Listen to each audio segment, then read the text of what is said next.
Hello കൂട്ടുകാരെ, welcome back to our channel. ഇന്നാണെങ്കിൽ ഞങ്ങളുടെ വീട്ടിലെ ഉച്ചയൂണാന്നേ കാണിക്കുന്നത്.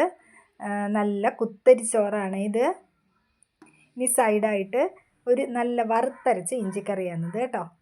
ഓണത്തിന് സദ്യക്കൊക്കെ ഉണ്ടാക്കുന്ന ഇഞ്ചിക്കറി ഉണ്ടല്ലേ, അതാണേ. ഈ നെത്തോലി വറുത്തതാണേ. നിങ്ങളുടെ നാട്ടിൽ നെത്തോലിക്ക് എന്താ പറയുക? നെത്തോലി എന്നാണോ അതോ കൊഴുവാന്നാണോ? ഒന്ന് കമൻറ്റ് ചെയ്തോളൂ കേട്ടോ. ഇത് വീട്ടിൽ പിടിച്ച ചീരയാണ് കേട്ടോ. നല്ല പച്ച ചീരയും ചെറുപയറും കൂടി ഇട്ട് വെച്ച തോരനാണിത് കേട്ടോ. ഇനി നെത്തോലി നല്ല തക്കാളിയൊക്കെ ഇട്ട് വെച്ച കറിയാണേ. ഇന്ന് മാങ്ങയില്ലായിരുന്നേ, അത് കാരണം ഞങ്ങൾ തക്കാളി ഇട്ടാണ് ഇന്ന് കറി വെച്ചത്.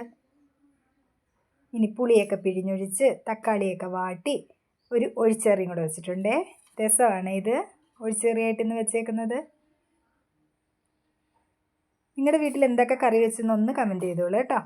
എൻ്റെ ചാനൽ ഇഷ്ടമായിട്ടുണ്ടെങ്കിൽ ഒന്ന് സബ്സ്ക്രൈബ് ചെയ്ത് സപ്പോർട്ട് ചെയ്യാൻ മറന്നുമല്ലേ. ലൈക്ക് ചെയ്യുകയും ഷെയർ ചെയ്യുകയും കമൻറ്റ് ചെയ്യുകയും ചെയ്യണം കേട്ടോ.